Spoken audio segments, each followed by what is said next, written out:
Hey, what's up guys? Brad with Squared Away every day, and today we are going to be taking a look at a 6-month review of my Tesla Model S Plaid, the fastest production car on earth. And yes, it is the fastest production car on earth, but yet it's one of the safest cars on earth as well. And so it's a really unique and kind of a revolutionary vehicle in terms of just the speed that it has, the safety that it has, and really kind of the function too. If you didn't know, this is actually a hatchback designation, which we will talk about in a little bit here. If you like this kind of content, please go ahead and give me a like, give me a sub, and let's hop into the video.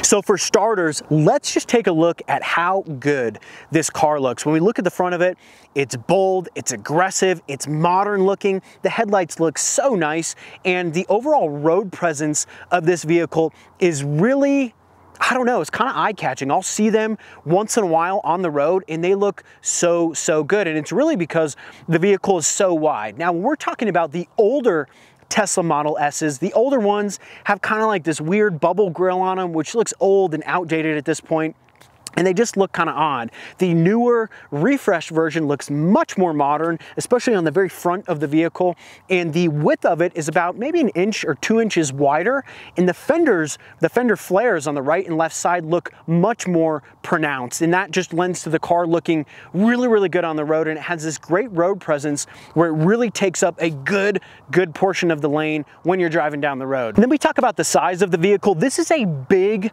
vehicle. It is a big luxury 4-door sedan. Now, it's not as big as like your traditional Mercedes S-Class. It's not like that, but I would put it in that category of a vehicle that is like this big boss's car. It's like, and I'm not saying that for me for like any ego reasons, definitely not, but I'm just saying it would be perceived as like a boss's car, like, you know, a mob boss or something like that. It is that kind of car where it has that presence on the road. It is a big vehicle. You do need to be aware of how wide the car is. You need to be aware of how long it is. So from the windshield to the tip of the car, it is long. Now, it's not to say that the car handles badly, but it is a big vehicle. It's over 5,000 pounds and she drives like it. So obviously the big selling point to this vehicle is going to be the speed, and it is incredibly fast. Now, some people would think that because it's an electric vehicle, it's not going to be very exhilarating or have the same sort of emotional feel to it as you would with like a Lamborghini Huracan or a Ferrari F, you know, whatever. But it is a very exciting car to drive. And in one sense, no, it doesn't make any sort of traditional combustion engine noises when you're accelerating. However, it does make an interesting whine, if that makes sense, when you're accelerating. And the motors actually do still make a noise, but it's just not the traditional combustion engine noise that you're used to. And so, yes, this is a very fun vehicle to own, and it has been overwhelmingly impressive in the speed that it can put out just on a standard street. All right, so when we move up to the front of the vehicle, the headlights on this thing look really good. They look modern, they look sleek. The LED daytime running lights have an interesting shape to them, and it is unique to the Tesla Model S Plaid itself. And personally speaking, I think the headlights look pretty aggressive, and more importantly, the functionality of the headlights is terrific. These aren't even the Matrix headlights, and they still put off a great amount of light when you're on the road. I can't even imagine what the Matrix headlights are going to be like. If you're ordering a Tesla Model S Plaid in 2022, you most likely are going to be getting that Matrix headlight set. But to this point, I've been thrilled with the headlights, and I think they look really good from the aesthetics standpoint. And then we look at the actual bumper on the vehicle. I was happy that Tesla didn't do a big scoop on the front end. If you look at like the Model 3 or the Model Y, they have a weird like it looks like somebody sucking on a lemon front end, and they just did that ever so subtly on this particular vehicle. Now, you would think that that would create more drag on the vehicle, but something you may not know is the Tesla Model S Plaid has the lowest drag coefficient of any production vehicle, when we're talking sedans, of any production sedan on the market. So that is a extremely impressive feat. And so you'd have to think all of these little shapes in the front of the car have something to do with that. Now we also have this little grill down here, and I've noticed in fall with just the leaves and debris blowing around that can suck in material, and it can be kind of annoying because sometimes you'll turn the car on and you'll start driving and you'll hear like a little rattling and it'll sound like something's going on with the car. It's really just leaves or debris, and all you need to do is just pressure wash that out or get a stick and fish that stuff out of there. In the same line with headlights, we've got the fog lights, and the fog lights do a really good job at cutting through fog and mist and all that good stuff, and they're very bright actually. And so as for the lighting on the front end of the vehicle, I think it's really, really good. Even though it's a modern day vehicle, typically all modern day vehicles are going to have nice headlights on it. This one has particularly good headlights and fogs. Okay, now of course we can't be at the front end of the vehicle without talking about the frunk.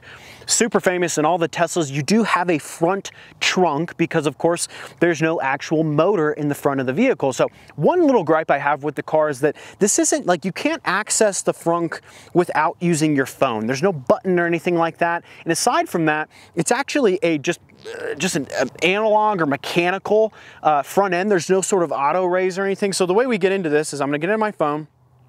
Phone's gonna load, and then I'm gonna hit open, and the car should open the trunk, and sometimes it gets stuck. Oh, not this time. And it opens up. So you can see it's just kind of a traditional hydraulic strut is what holds the actual frunk open on the car. It doesn't auto raise and it won't auto close itself. There are aftermarket options you can get to where the car will automatically open up and automatically close itself. Personally speaking, I don't really care about that so much as I would like to be able to access the car, or the frunk rather, just with a button on the exterior of the car rather than getting into my phone.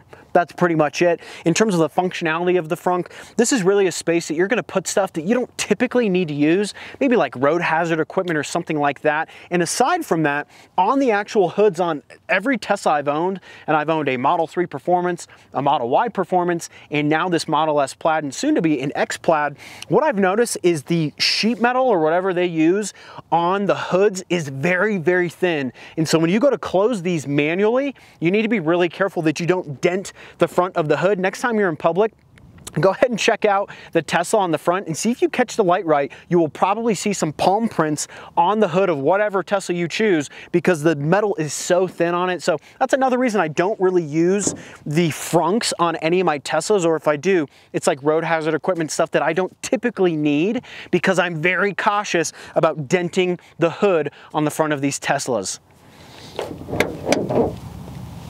Okay, so moving around the vehicle from front to back now, we're gonna look at the wheels.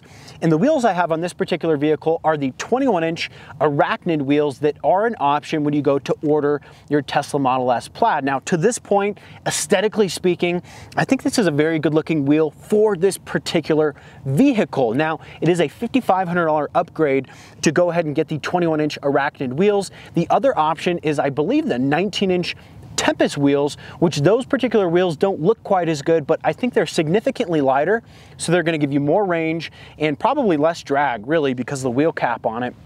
And so that's a nice option if you just don't want to pay the additional $5,500. You want a slightly more comfortable ride because we've got more rubber to soak up all the bumps and stuff on the road. And then in addition to that, it might be ever so slightly quicker because we have less weight. These Arachnid wheels are actually really heavy. So if you're somebody that's planning to get this vehicle to run on the track, or you just want it to be the fastest it can be on the road, I would recommend going with a lighter wheel option, just aftermarket, something on the third party that's going to be significantly lighter than the both the Arachnids and the 19-inch Tempest wheels. That's just my personal opinion on it. Then we move to the brakes, and the brakes are a shortcoming of the car really quite significantly. Now, you can't even, they say that this is a 200-mile-per-hour car, or it's going to be rather, but to this point, you cannot hit 200 miles per hour. Not that most people are going to do that, but it's capped at 175 miles per hour, specifically, I believe, because of the brakes. Now, allegedly this summer, we are going to get an option for, it's like a $20,000 brake kit, and they're ceramic brakes that you can put on the Plaids, and I think it's going to be an option that you can just finance into the vehicle at some point. For us that already own the car, you're going to have to pay for it cash. But if you want to hit that 200 miles per hour ever or have that unlocked on the vehicle, you're going to have to pay for that brake kit, and then Tesla will allow you to have it. Currently, it's not a thing, but it's going to be a thing come mid-summer, allegedly. Now, as of the brakes right this second, being that we have the Regen Braking in the Teslas, it really does supplement the lack of brakes that you have with this type of vehicle and the speed that it has, but it would be nice to have a set of brakes that has a little bit more grab to them, especially when you accelerate. You're going way faster than you thought you were, and you need to slow down a little bit quicker than maybe what you normally do. Okay, so while we're down here, let's talk about ground clearance. This is something that people have to worry about when you're in any sort of performance car or supercar or anything like that. Ground clearance can certainly be a problem. Whether you have a very steep driveway or you go into parking lots, in your frequent parking lots that have really steep departure angles or approach angles, ground clearance can be a problem with performance vehicles. So let's address that on this particular car. Now, this car has something called adaptive air suspension, and you can choose the ride height of it. It has 4 different options. It has a low setting, a medium setting, a high, and a very high. Now, high and very high can be programmed into the vehicle. When you get to a particular location, it'll raise up to high or very high. The only thing that's going to limit you on that is going to be the speed that you're driving. So let's say you put the car to, just manually, you put it to very high. Once you get to 15 miles per hour or higher, it will lower down the car, and it'll probably be in like high.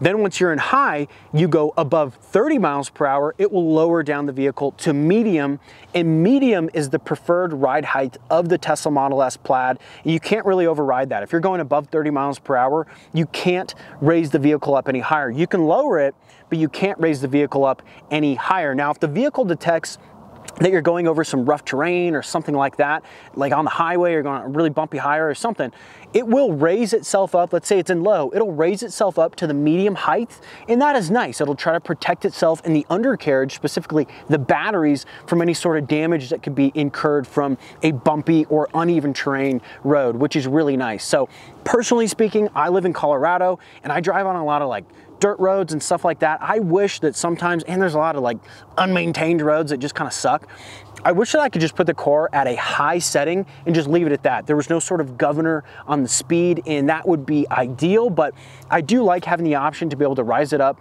rather, when I'm pulling into my driveway, and to this point, I've been very happy with the adaptive air suspension. All right, so taking a look at the taillights now. The taillights are very functional. They're bright, they're attractive, they look good. It's nothing crazy, but they do look like a good set of taillights. Now, if you're picking up a newer 2022 Tesla Model S Plaid, this trim piece is not going to be there. It's just going to be more squared off. It's going to look really similar to like the Model 3 and the Model Y taillights, which kind of sucks because you want this car to look different because it's so much more expensive, right?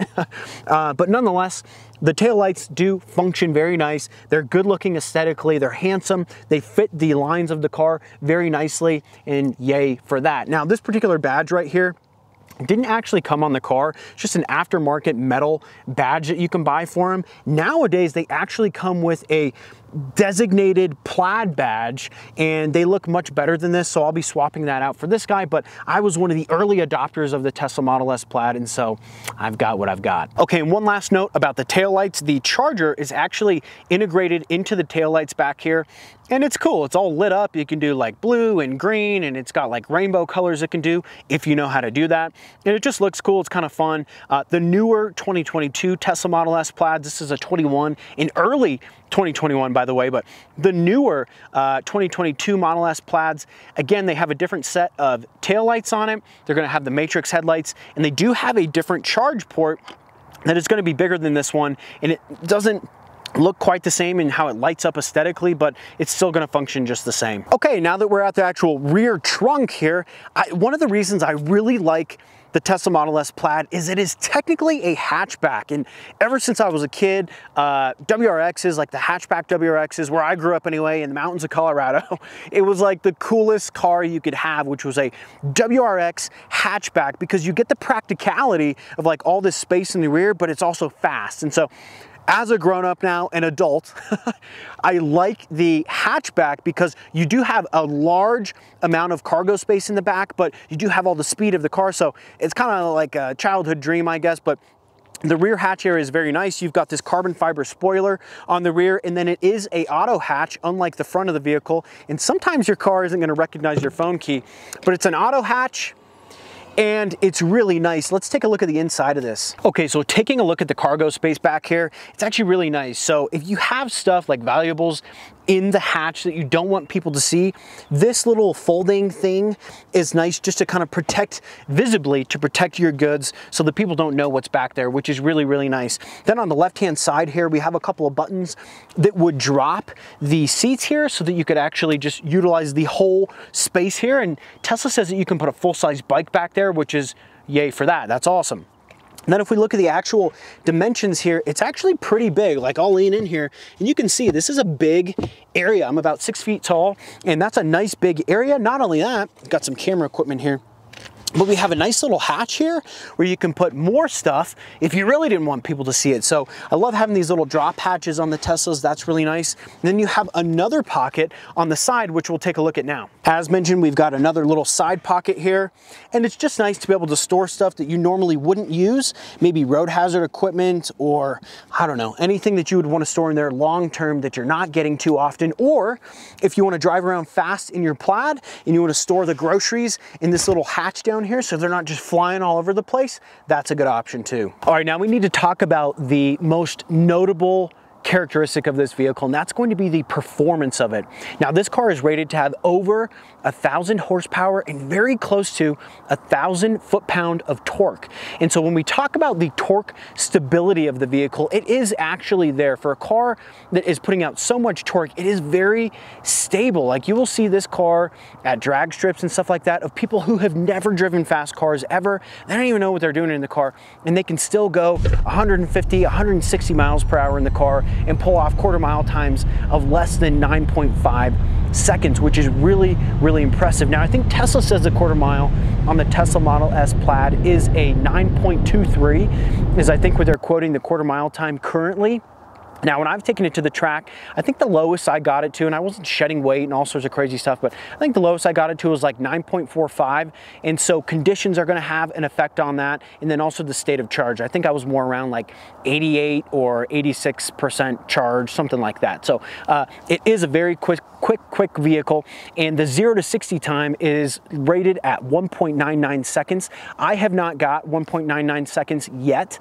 But when they rate that, that's with a rollout, that's with a treated track, and that's with perfect conditions. Now, in terms of the actual fun factor of the car, it is extremely fun. And if you've never owned a Tesla, or if you've owned a Tesla before, the acceleration on this is really mind-blowing. It's not something that you get used to. It's always fun to drive. Even driving down here just today, you know, you push the pedal all the way to the floor and it's like, woof, you really feel it, and it is exhilarating. So get ready for that. That is super fun. It never gets old.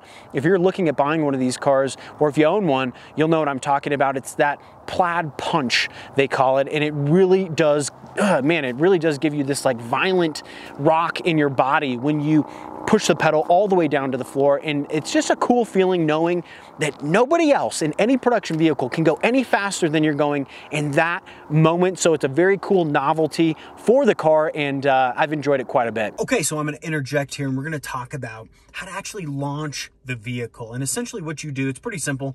You just put it in drag strip mode, and then all you're going to do is put your foot on the brake down all the way. You're going to put your foot on the accelerator all the way, and what's essentially going to happen is the car is going to enter into cheetah stance mode, and from there the car is going to lower on the front end so that when the car actually accelerates, you've got more grip on the front end because it is going to want to lift a little bit, so you've got more traction, which means you can hook the pavement a little bit better and you're going to be able to go that much faster. And then simply all you do is let off of the brake.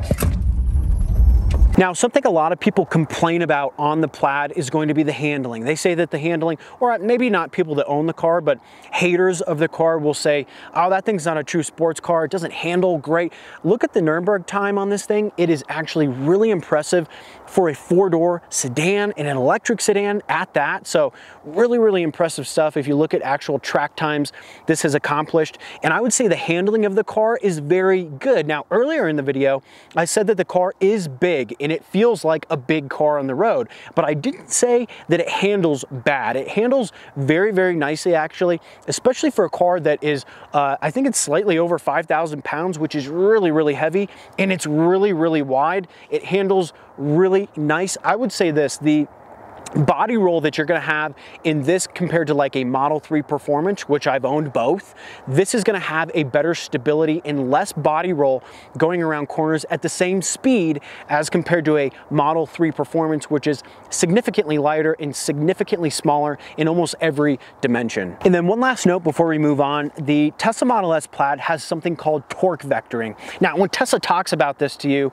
they act like they're the only people that have ever done torque vectoring in a vehicle, and that's just not true. However, it is convenient and it's nice for a car like this. And I think really once you get over 500-600 horsepower, you should have all-wheel drive. So this particular vehicle, when we're talking about the handling, the all-wheel drive characteristic of it really lends itself well to handling the power of the vehicle. And the fact that it can get down into its cheetah stance and lower the front end is really nice for the simple fact that when you do press the pedal all the way down, it does have a slight lift on the front of the vehicle. So the lower the front of the vehicle can get, the more traction you're going to have on those front tires, which gives you more speed and it really allows you to hook into the pavement better. So when we talk about the torque stability of the vehicle, the torque vectoring that the vehicle has, you can certainly feel it. And all that is essentially is just a fancy traction control, which, by the way, the traction control on the Model S Plaids and really every Tesla I've driven is really second to none. It is really, really good traction control. So whether you're driving on like a dirt road or in snow, assuming you have all-season tires or winter tires, the traction control is really, really good. It will not disappoint, and the torque vectoring just adds to that. So essentially what it means is if you're losing traction in any one of your wheels, it will take that power and apply it to a different wheel, and it works the best that it can to keep you going in a straight line and applying power to the wheels that actually have traction to it. So that's really all torque vectoring is, just kind of in a nutshell. It's a little more technical than that, but in a nutshell, that's what it is. All right, and before hopping into the vehicle here, let's talk about the range of the vehicle. And they quote it at 348 miles of range. That's with the 21-inch Arachnid wheels. You can probably increase that range slightly if you go with a lighter wheel combo, whether that's aftermarket or the 19-inch Tempest wheels. Either one, I would say you can probably increase that range slightly. To this point, the 348 miles of range has been more than adequate for me. And I would say out of the 3 Teslas I've owned, all in the performance sect of Teslas, this is the closest to actually getting that 348 miles of range. Now, people are quick to complain about the range of Tesla not really being what it's supposed to be.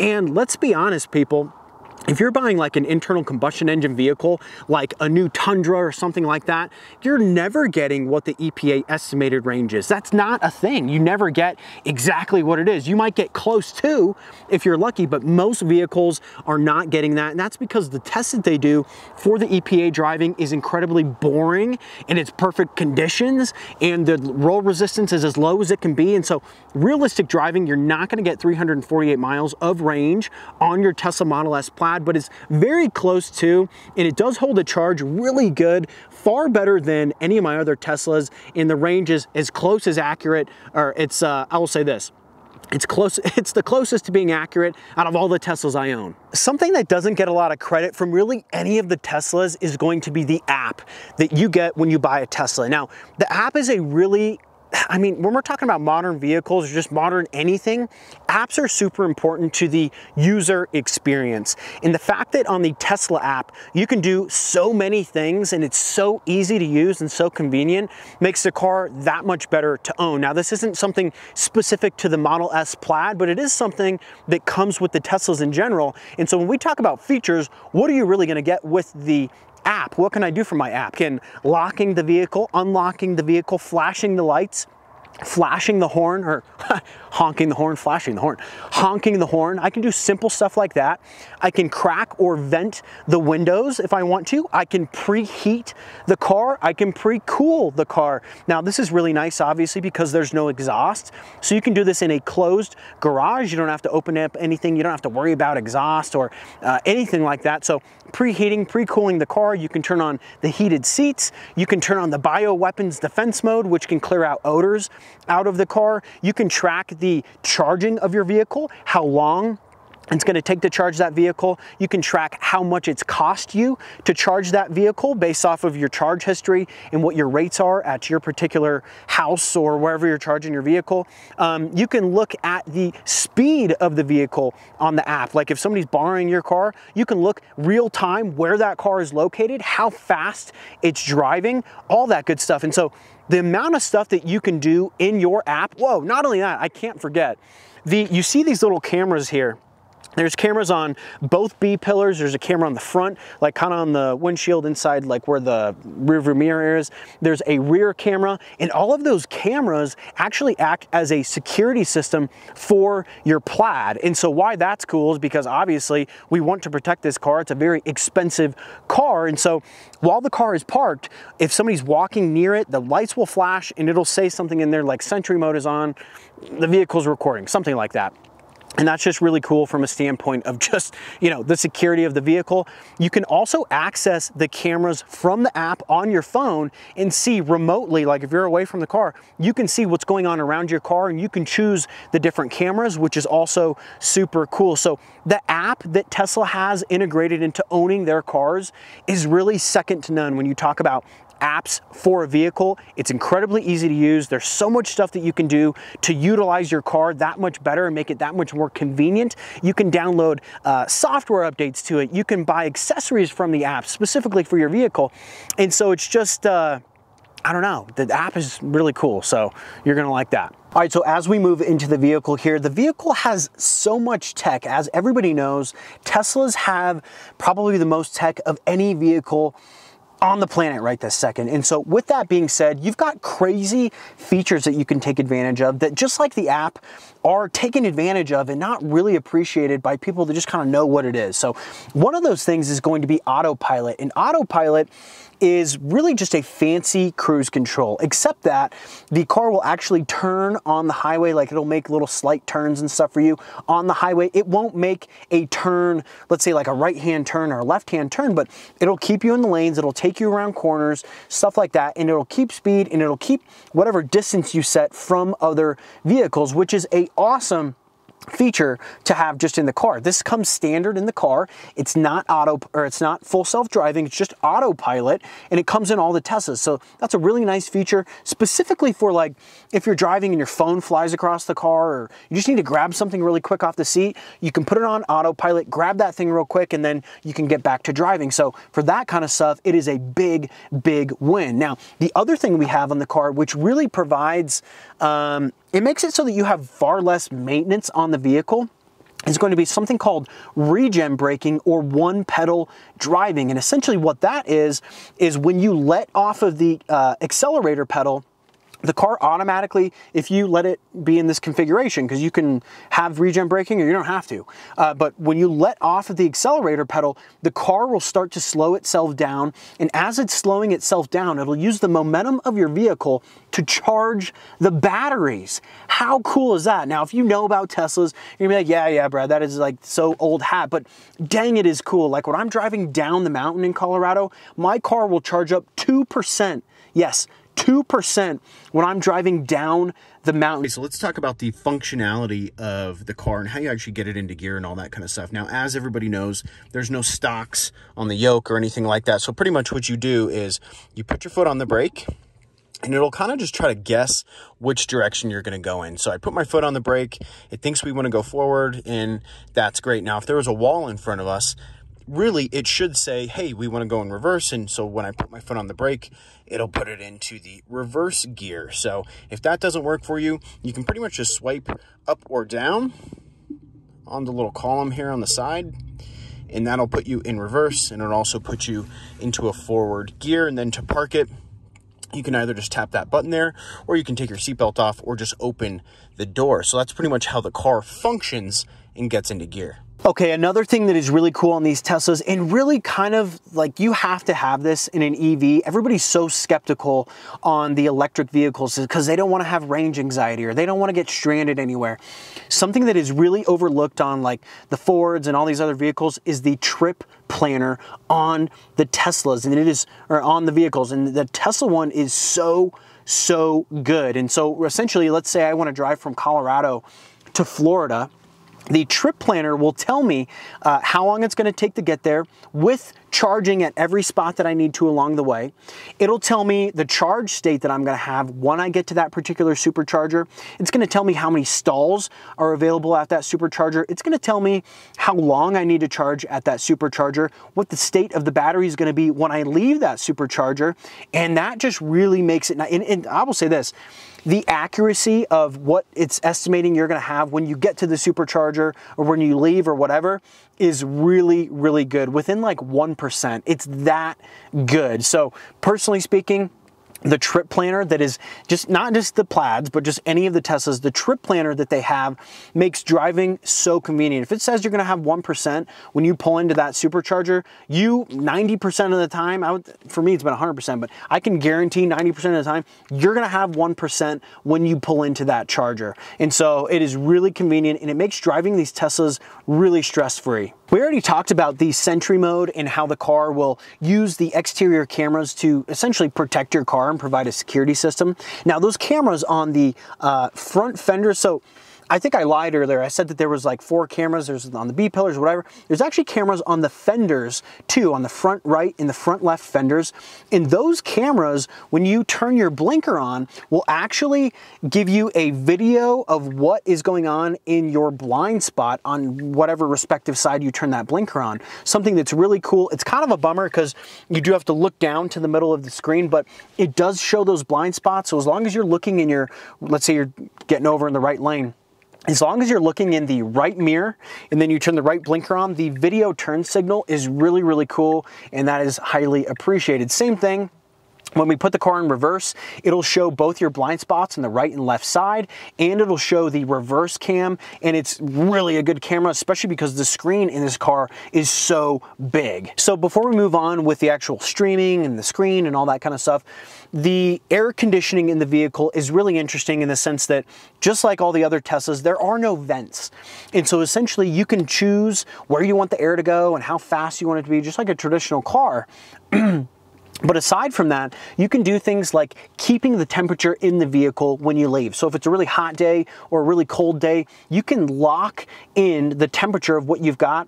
And once the battery gets down to like 20%, it'll automatically turn off. Same thing if you've got a dog in the car, you can do something called dog mode, and you can leave your dog in the car, set the ambient temperature to whatever you want it to be, and when you leave, it's going to say on the screen, hey, yo, my owner's coming back, please don't bash out the windows. On that same hand, you can do something called camp mode, and you can set whatever temperature you want, and you can sleep in the car, and it'll keep that temperature down to 20% charge, and after that, it'll turn off. So a really cool feature of the car, very convenient for those hot days or super cold days or the days you got your dog with you. And then finally, moving on to the screen is massive in here. I don't know, I think it's a 19-inch screen. I don't know, don't quote me on that. I think it's somewhere, it's a very big screen. It's bigger than my Model Y, it's bigger than my Model 3, and the quality of the screen is really good. It's snappy, it's quick to move, it's easy to navigate.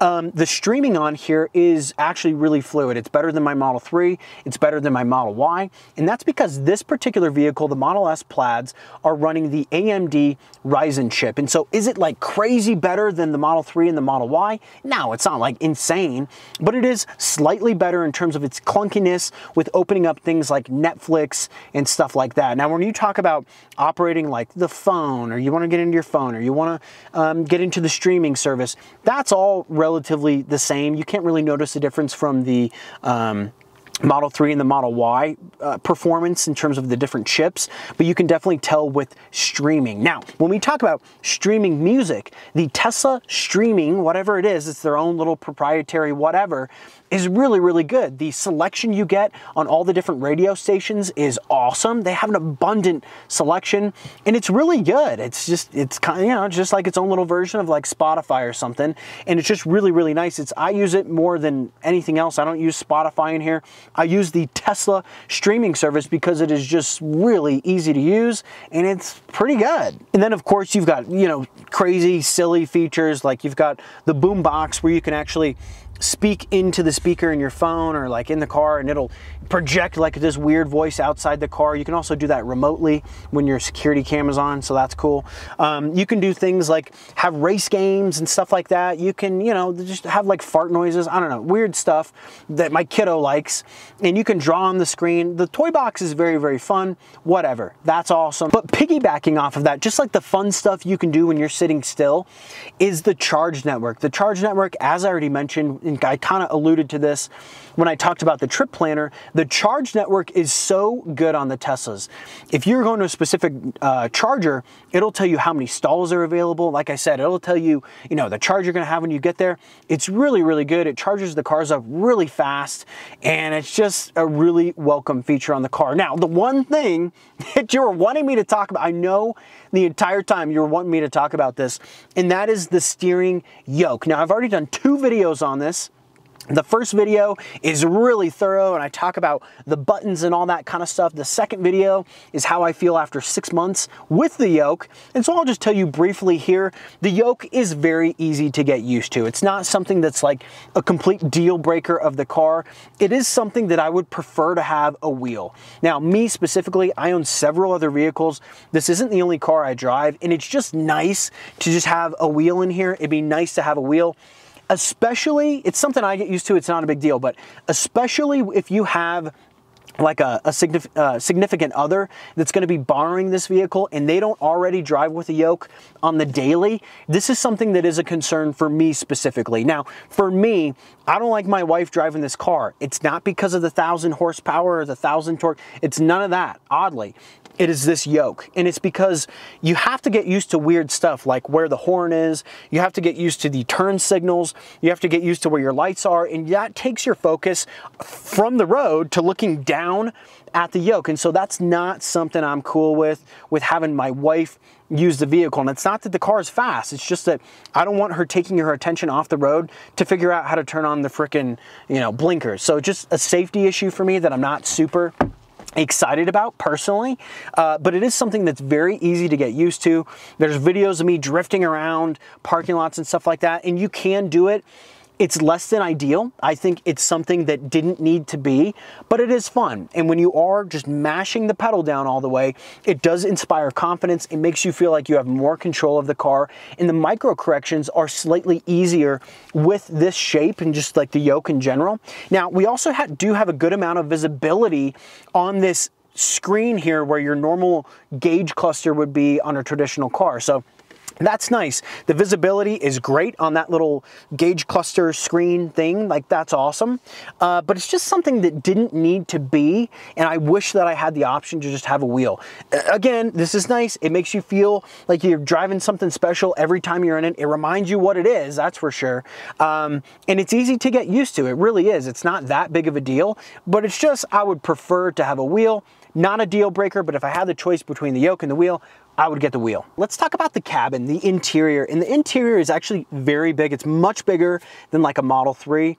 It's not huge though, and so I'll show you in a second here, but the car seat that I have in the rear really takes up a significant amount of space in the back. Now, I can sit in the back seats.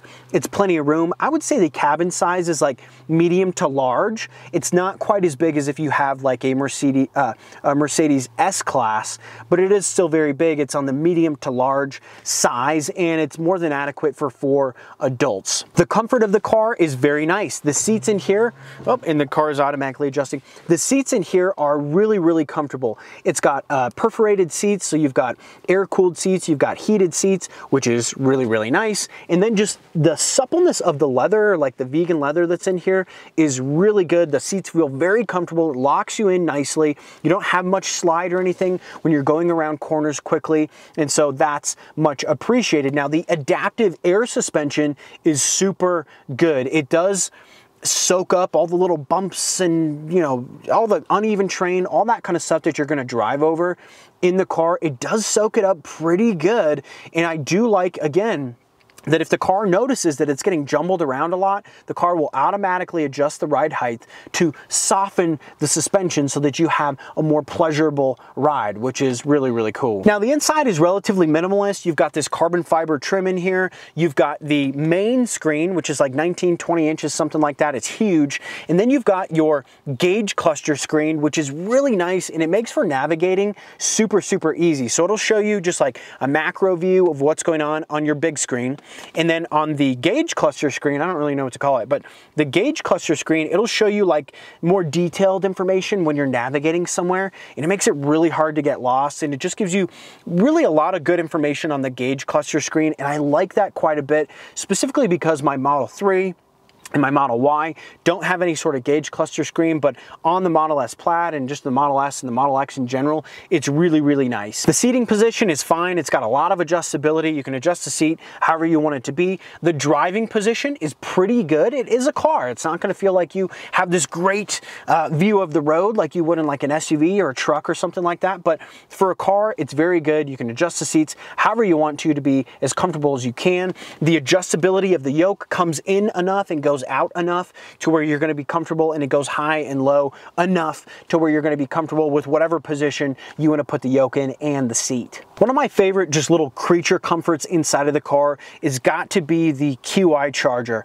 Now, I've had a lot of different vehicles, and you know, they've got these little QI chargers in them, and sometimes, like in other vehicles that I've had, it'll take like over an hour. If your phone dies entirely, it'll take over an hour to charge that car up from being dead. And in this particular car, it'll charge it up in maybe like 15 minutes. If the phone's completely dead, I can get it back up to being on in 15 minutes. And so it is a really fast QI charger, and it's super passive. All you do is just simply put your phone down and it just starts working. There's no buttons to turn on the QI, and it's got this nice like lock and Terra material to it. Feels like suede, and that is really actually all over the entire car, and it does make it feel slightly more luxurious, and it just makes it feel a little bit more special. Then you've got the stitched vegan leather dash, which is really nice. It makes it feel nice in here. Now, everybody knows that the build quality on the Teslas is not like super great, but it is good, and I'm not going to sit here and complain about it just because of the performance you get, the utility of the vehicle, and all that good stuff. And then also a quick point here, the speaker system inside of the Plaid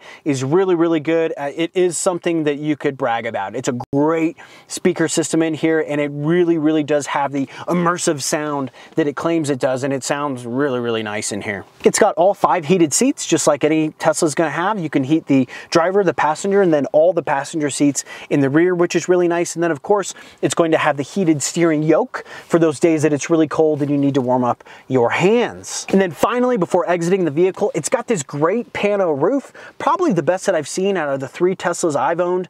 And it's just nice. It makes the car feel very airy and open, particularly for people riding in the back passenger seats. All right, now as we get close to closing out the video and I give you my final opinions on it, something I just have to mention with Teslas in general is if you get a good one, and it's really well put together, and it's not like a lemon, which most of them are very, very good in terms of their function, like the batteries and the performance.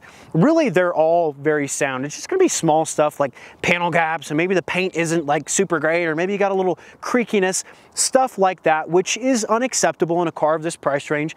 I get that, but overall speaking, the cars are very reliable. And when we talk about maintenance, something that's just gonna suck your time, we're already so busy. All of us are so busy as it is. The last thing we want to do is commit time to taking care of the vehicle, which sounds so lazy. I get that, believe me, but When you talk about the maintenance on these, as long as you've got windshield wiper fluid, you've got good tires on the vehicle, there's really not much to do in terms of maintenance on these vehicles. So you could go years without actually having to go in for a maintenance appointment, which is really nice just in a standpoint of owning a vehicle that's just simply supposed to get you from A to B. The Teslas are the best daily drivers that you could have, just simply because they're not going to suck your time in just maintenance with oil changes and new brakes and just fluids and stuff like that. So maintenance wise, I love the Teslas. All right, so let's wrap this video up. In closing, what do I think of the Tesla Model S Plaid? Would I buy it again? And yes, I would totally buy the Tesla Model S Plaid again. I love the Model S Plaid. I think it's one of the coolest vehicles. First of all, it is one of the coolest vehicles you could be driving on the road right now. It is classy, it is elegant, and it is the fastest production car on earth, and nobody really knows. So if you're buying a car that is to like flex on people or let everybody know how much money you've got, this is not the car to do it. It just looks like another Tesla. People that don't know Teslas aren't going to know that this is cool or expensive or anything like that. They'll know that Teslas are kind of expensive, but they're not going to know how expensive this is. And personally speaking, I like that. I do like that quite a bit. So it's a very fun car to drive. The speed never gets old, and I would highly recommend picking up a Tesla Model S Plaid if you're in the market. The only reason I'm going to be getting rid of this car in like 6, 7, 8 months is because I have a Model X Plaid on the way, and I'd like to own the entire fleet, especially before the Cybertruck comes, just to kind of experience what every Tesla really is like and the differences in them. And then more importantly speaking, me as just somebody who lives in Colorado, I would like to have a little bit more ground clearance and from a tax standpoint to take advantage of Section 179. The Model X Plaid fits that bill because, well, I can do accelerated depreciation on it and all that good stuff that I can't do on this, which is a big reason I'm getting rid of this car, is really just for the tax benefits on the Model X Plaid. So probably more than you'd want to know, but great vehicle, love this car, and I'm probably going to regret it big time once I sell it. If you like this kind of content, guys, please go ahead and give me a like, give me a sub, and we'll see you in the next one.